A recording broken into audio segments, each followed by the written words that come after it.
Deep River. And next we have a piece by a composer who's willing to join us today, Laura Kaminsky. And this is the, I think it's the Manhattan premiere, or maybe the New York City premiere of this piece called Undercurrents.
So from your left to right, we have Kyle Walker.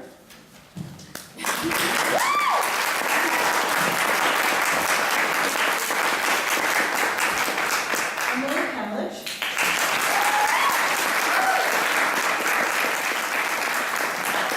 Ian Lee. And Laura Kaminsky.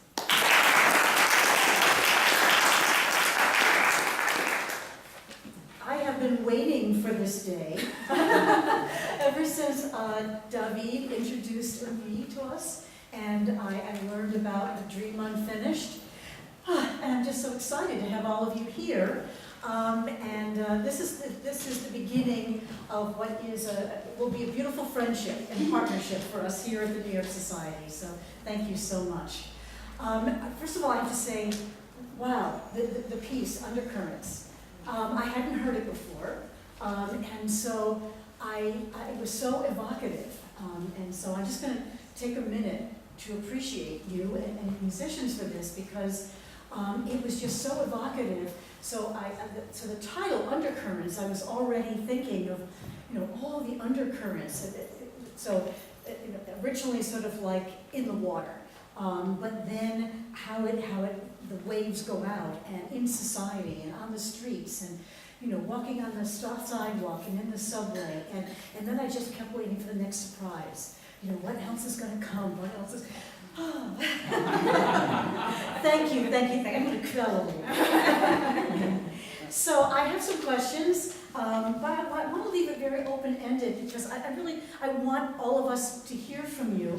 But I am going to start with you, Emily, as you know, because you are the founder of the Dream Unfinished, and you are an arts administrator, an activist, and you call the Dream Unfinished an activist orchestra. So I would love it if you could just tell us what that means for you, what inspired you to found this activist orchestra, and what does that mean? Absolutely. So thank you everyone for having us. It's such a pleasure to be in front of you all. And when we say activist orchestra, what we mean is we're an organization of musicians that use classical music as a platform so that we can engage folks like you all in dialogues around social and racial justice, which I know is something that is really baked into the mission of the Society for Ethical Culture. So I will share that I was a founding member. It was a team of people that really came together, Kyle and Anne being in the original cohort. And essentially what happened was 2015 happened, or actually 2014 happened. That was the summer really when the Black Lives Matter movement was starting to take sort of a mainstream position across our country. And a lot of it had to do with really just people within the classical music community in New York realizing that they too wanted to be somehow a responder to this larger sort of social and cultural moment. And then asking of themselves that question of if or how classical music could actually play a part in all that. So that was essentially the genesis of it, and since then, the way that our model works is that every year we have a theme, and then all of the artistic programming is centered on that theme. So when we were paying homage to the Say Her Name movement, we had Sing Her Name, which is mostly Black female composers. We've had seasons focused on the school-to-prison pipeline and the immigration crisis, and this year, the eponymous Deep River. So we are centering on climate justice and environmental issues. So all of our composers come from areas or communities that have been in some way impacted by environmental issues. And so Laura's music spoke for itself. Obviously, it's wonderful to platform in the first place, but also a Bronx resident or native, and to draw awareness to the fact that Asthma Alley is a huge issue in areas in the South Bronx, and then all of our other composers come from similarly sort of positioned or platform places. So, is this better? That's good.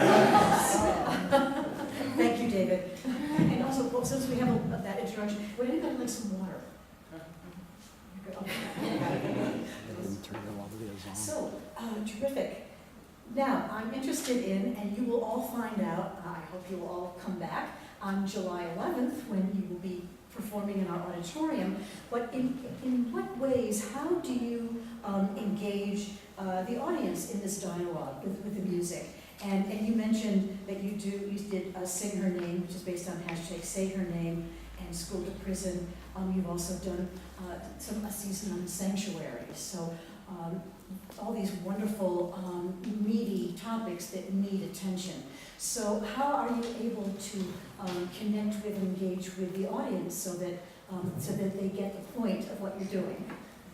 So as I'm sure you can all probably tell, the Dream Unfinished is a very young organization, and I think a lot of our work comes from this spirit of almost like a laboratory. We're quite willing to be pretty experimental in the ways that we're engaging audiences. And so every season it's been a little different. With Say Her Name and Sing Her Name, we were actually able to work with Kimberly Crenshaw, who is a pretty Yes. absolutely.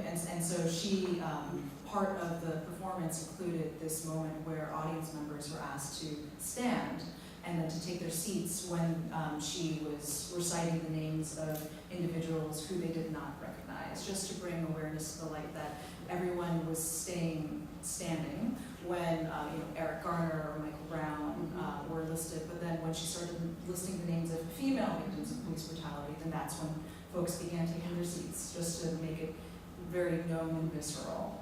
But then in 2017, our School to Prison Pipeline season, we actually were partnering with the Museum of Impact, which is a mobile art museum, and it's all centered on social justice related themes. So they installed an exhibition outside of the venue that people were able to interact with and walk through. And then last year with Sanctuary, we were able to have the New York premiere of this incredible piece by a Chinese-American composer named Huang Ro called The Sonic Great Wall. And so we selected that piece in order to evoke the, obviously, the border wall between the US and Mexico at this time. And it's a piece for 13 ensemble players and audience. And so to actually have the audience members really be in the performance, I thought was something that was really powerful. So we're trying to cook up something similar for our July 11th concert, but we're always trying to find moments where we can really be, at this place where we're interacting directly with audience members. So we're going to segue now. So how did you learn about Laura, and how did she come into this project? And I have a few questions for you, Laura. So with the beginning of every season, and Kyle and Emily have been a huge part of all of this, there's just a lot of research and a lot of sort of strange Google searches that are put through to try to find composers that align with the different kinds of themes or projects that we have on hand. And so I was so pleased to come across Laura's music, and obviously she's very much a known name in the classical music scene, but then to not only see that, again, as we all heard, just the incredible richness and depth of her music as an artist, but then the fact that she has made it such a big part of her artistic output to engage with different issues that are relevant to our time. So we're very pleased. On July 11th, we'll be including a piece of hers that she wrote that's centered on climate change and climate issues. She also has this incredibly popular opera that's out currently that talks on transgender issues. So she's really been using her platform as an artist to bring to the fore the kinds of topics that people need to be having more, I would say, elevated dialogues around. So, Laura, congratulations on being considered one of the top 35 female composers in classical music by the Washington Post. So I'm wondering how that recognition feels, and then I also wonder if you're concerned about that qualifying adjective female. Why not just the top 35 or top 10 classical composers? I mean, first of all, we usually don't think of 35 as one of those benchmarks. I just, when that article came out, I just cracked up. It's so absurd. So, I mean, those kind of best of lists are kind of silly in a way. I mean, I was happy to be included. I don't know where that number came from. I don't know where I fit in the 35. But the issue was more to the point about the still under recognition of women in the field. And you know, so many of my dearest friends and collaborators and people whose voices are so potent and beautiful happen to be women composers. You know, we hang out together and talk about it, but we don't really always, I mean, I don't wake up and think I'm a woman composer. I have musical ideas and I need to express them. What I think about more often, and some of you may have heard that, is I'm short. Like that probably has more impact on my daily life. But the sad truth is that in the surveys that are done every year, the sort of average is that 8% of the classical music that's performed in this country or in North America is by women. And 8% is not anywhere close to 50-ish%, which is our percentage of the population. So there's a long way to go. So I guess I'm happy to be one of 35. And I'd rather be one of 3,500, and that would be 50%. But you know, that will come. You were also profiled in the New York Times for the Crossroads project, in which you collaborated with your wife, visual artist Rebecca Allen, and the physicist Robert Davies on issues related to environmental activism. So I wonder if you can tell me about that experience, both the collaboration of that and the product of it.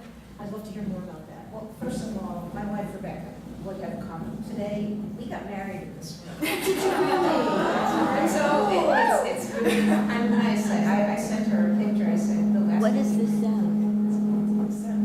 Something's happening. Feedback. The last time we were here was our wedding day. So it's kind of special to be back here, especially with these amazing artists. But I just came back from, yes, absolutely. I just came back from Longwood Gardens in Pennsylvania 2 days ago, where there was a performance of the Crossroads Project. This is and that's what Rising Tide, the string quartet you're doing in July, is the centerpiece of that. And it's a kind of unusual project. It was conceived of by a physicist, Rob Davies, who loved music and is passionate about education around sustainability issues, because whether or not everyone agrees, we are in the Anthropocene and we are causing the destruction of the earth as we know it. It doesn't mean there won't be an earth, but we are making sure that we and the species and all of that we consider our world is going to go away.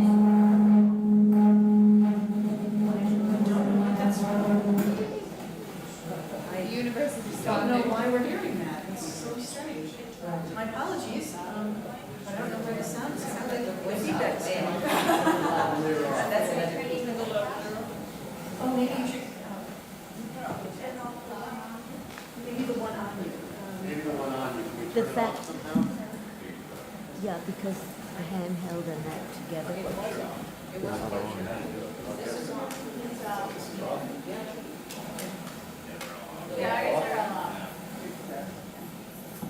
How about if I shout? So that project it's coming from the podium. There we go. Oh, okay. It's coming from It was coming from the podium, apparently. Okay. Okay, can you hear me? Yeah. Okay. So what Thank you. Dr. Davies found was that he kept giving lectures about climate change to, you know, vast audiences, mostly of scientists. And at the end of his impassioned talk, somebody would raise their hand and say, Dr. Davies, this is very interesting, but my research shows that it's 0.06492, and you say it's 0.06497. And he said, that's not the point. And he said, what makes people believe what they know? And he has always been one who finds his deepest truth by listening to music. So he went to the string quartet at his university and he said, the next time I give this scientific lecture about climate change, would you play music in between the sections of my talk? And see if that changes the response of the audience, and it did. Wow. And that led to the development of the Crossroads Project, in which the string quartet, the 5th Street Quartet, plays an original quartet that I wrote for his talk, broke into sections relating to the biosphere, the search for food, the human-made world, and water, the source of life. And then to take away the austerity of the graphs and charts, there were photographs by several photojournalists. And from those which are concrete, as are the words of his lecture, there is moving into abstraction, which leads to the paintings of my life, which are inspired by nature but go from realistic to abstract. And so this flows as a performance art piece. And we've been going around the country for 7 years now, and abroad, doing it often in places where there's a residency. So we work with the local farmers and the geologists and the 5th grade class, and we begin creating dialogue and projects in community. So it's great, and it fits with your theme. Absolutely brilliant. So have you done that in New York yet? We did a performance at Wave Hill, which is a garden park that's part of the city's up in the Bronx, but not in, and we did it at Symphony Space. I'm just wondering whether you can do it here. We'll talk later. Okay. I don't know why we're still experiencing this. Could you just turn it off? Yes. That's fine. There we go. Thank Pretty you. fine. Okay, technology, oh my goodness, okay. So, I'm also really interested, so you've shared a little bit, Laura, about your creative process in the collaboration. Can you tell us a little bit more about that? Do you enjoy collaborating? Are most of your pieces collaborations, or and in what ways, you are a Bronx resident, and so in what ways are you inspired by your environment, and do you hope to certainly call attention to what's going on there? Well, I did write a piece called Wave Hill. Yes. I think that, first of all, the collaboration question is a complicated one. Yeah. Like when we were making the Crossroads project, at a certain point I said, we're not really collaborating. We're all involved in our parallel creative processes, and then we're aggregating them to make a whole. What would make this a true collaboration? And so we actually had to figure out, like, can I talk about the visual images, and can we edit the words of the speech? And it was difficult sort of figuring out how to respect the expertise within each discipline, but to bring a shared sensibility across the disciplines to make a whole that in the end, like, I wrote the music, but it's not my piece anymore, it's ours. And so that's an interesting piece of collaboration. Another piece is as a creator, and I was talking with David Bloom, who's a composer turned conductor, about that whole creative engagement when we make our art. When I'm in the composing part, that's kind of lonely. Like, I'm just by myself saying, I have no ideas. But I'm thinking about these guys, like, they're physically gonna make those sound waves that I'm putting as little dots in an abstract notational system. They're gonna make those sound waves vibrate in the real world so that you guys take them into your ears and your hearts and your minds. So the collaboration starts at the process of inception, imagining I'm communicating, telling stories. You're the medium by which that story gets told, but you're telling the story with me. But you're listening actively, so you're helping create that reality. And so that's a pretty lively piece of the whole task. Another terrific segue to Emily. And so, and I appreciate that you're speaking up so that everyone can hear. And you're trying to be flexible. Okay. So maybe that one's working. Okay, so Emily, I'm very interested in when you started playing the violin. Was this your first instrument? Do you play other instruments? And what's that gizmo over there? Well, for your first question, I started on piano actually when I was 5 or 6, and then when my public school had a strings program in the 3rd grade, so I started in the public school program, and I went home and told my parents, I really like this, I really want to do this, and my piano teacher thought it was some weird phase, and I'd come around, but I don't know, somehow violin just spoke to me much more than piano. I felt more connected to it. I mean, I liked piano, but I don't know. I think people are drawn to different sounds, and I felt much more drawn to the violin. So, yeah. And, oh, and that thing over there, right. So this is a recent change for me. Kyle's been doing it for a while. He has one too. So one of, especially with new music, there's often this problem with page turns. So you may have seen it, particularly at new music concerts. In the past, we might have had like 4 music stands and pasted together things, or we're like crazy trying to shuffle our papers around. With the iPad, all the problems are solved. You have one little device and you have a foot pedal to turn the pages. And it's amazing. So you just step on it and it turns the page. Cool. Yeah. Cool. See, I was thinking, oh, is it like a damper pedal or is it something, but I didn't see anything that connected it to your No, violin. it has so- nothing to do with the sound. Okay. It's just to turn the page. Okay, so you were part of that founding team of the Dream Unfinished. Tell us your part of that story about the Dream Unfinished. Well, I guess my perspective was that summer of 2014, I guess. When, you know, Ferguson was in the news, all this, and then Eric Garner, and I was talking to Anne, and she was saying, you know, first of all, like, what can we do, and it seems like nobody in the classical music world is doing anything about this or making any kind of statement, and she was like, could we do like a one-time benefit concert? You know, it's probably crazy, right? It was like, yeah, let's do it. So it started as just planning this one concert, thinking, you know, we'll raise money for, I guess it was Center for Constitutional yeah, Rights. Center for Constitutional Rights that year. And they've remained partners with us since then. And then it, you know, basically all the musicians who were involved said, well, we have to keep doing this, right? Like, so, So I noticed from your bio that you've lived in both rural areas and in urban areas. And so I'm just wondering if there's something about those different environments that inspired your work.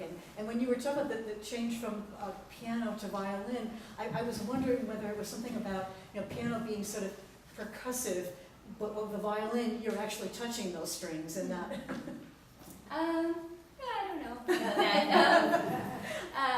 I mean, I think I like the singing quality of the violin for sure. As far as like rural or urban, I don't really find that it makes a difference, and especially, you know, I'm from the Berkshires, so like if I'm playing, I've played a lot of concerts in Williamstown and Great Barrington, and in general, those audiences are have a lot of experience with classical music, and I mean, there's no sense of like that I have to dumb things down for them. I mean, I feel that basically music is music and people are people, and they all respond basically the same. So in terms of the composers, so you play both the classics and modern composers. How is that for you as a performer? And is it a shift for you to go from what we call a more classical era to a more modern era? And do you prefer one over another? Well, what's different, what's wonderful about working with composers is you can actually ask questions and say, you know, so what did you mean by this? Or, you know, sort of get a sense of what the priorities are, like what are we really listening for here?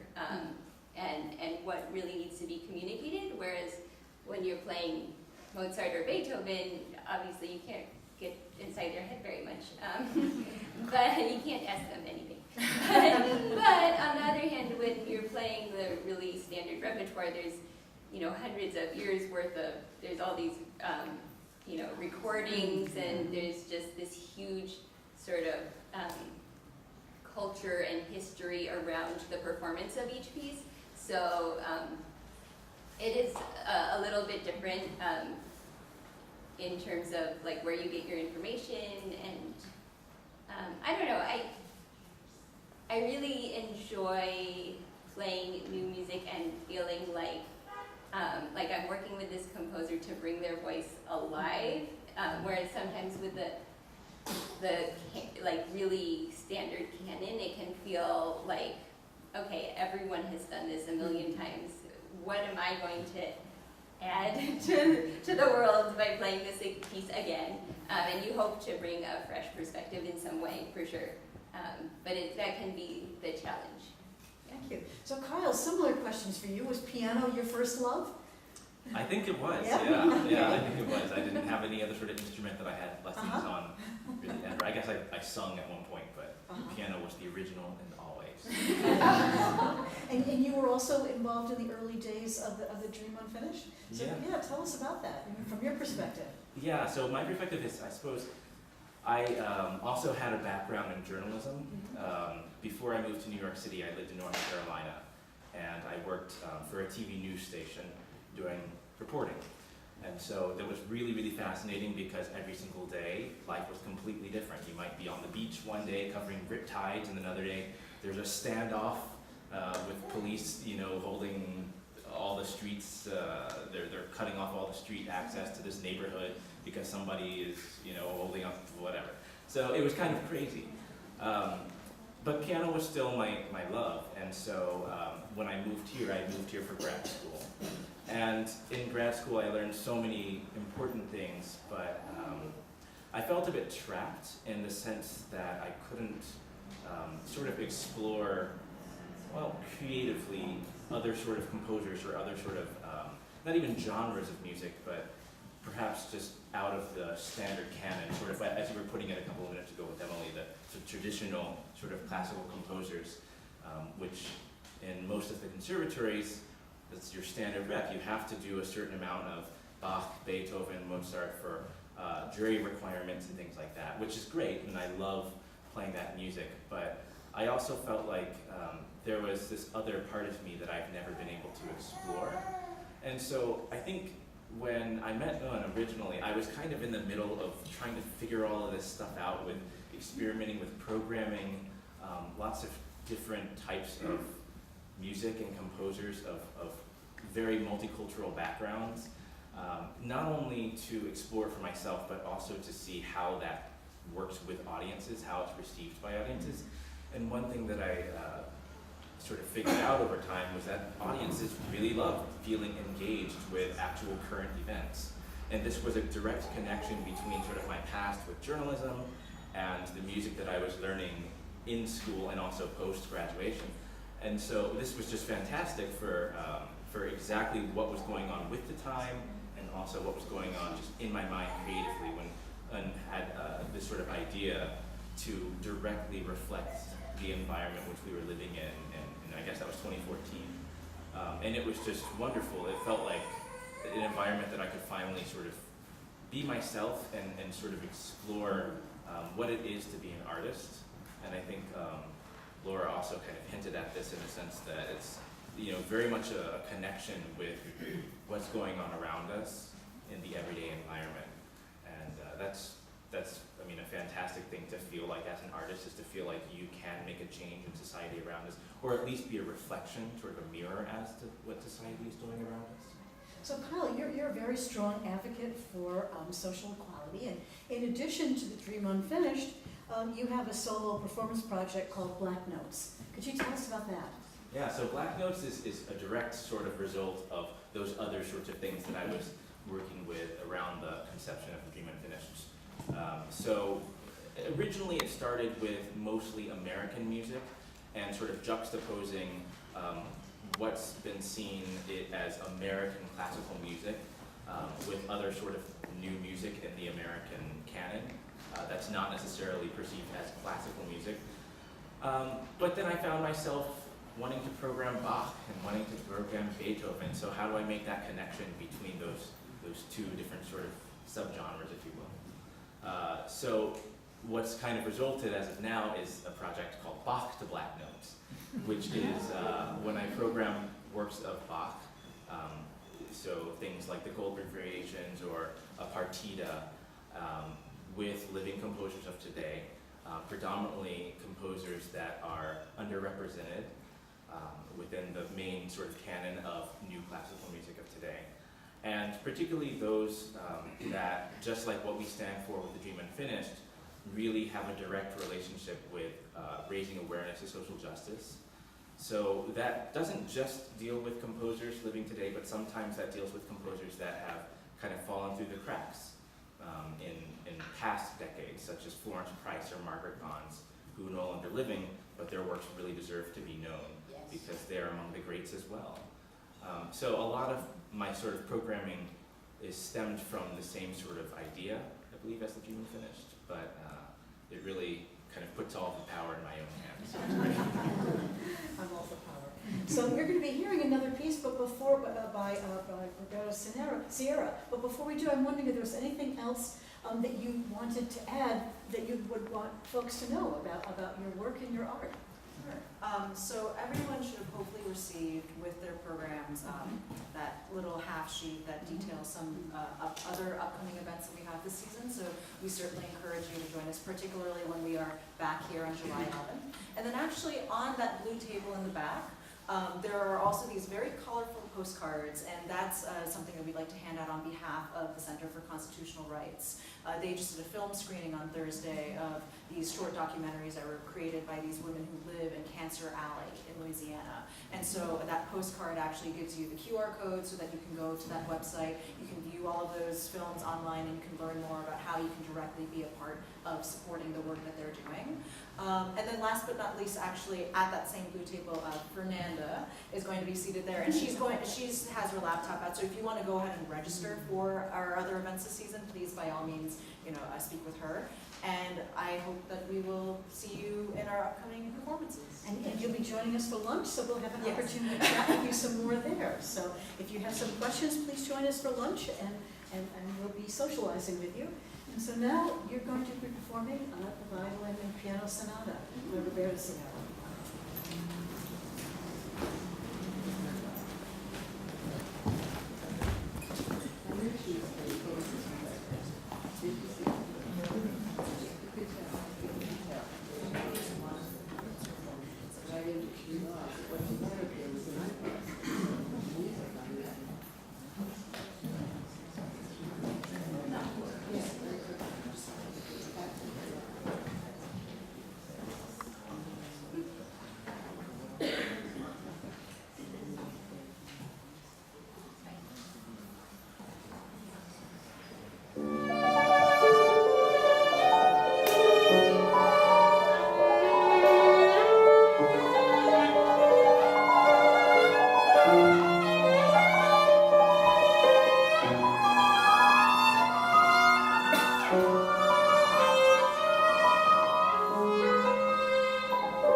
Thank you.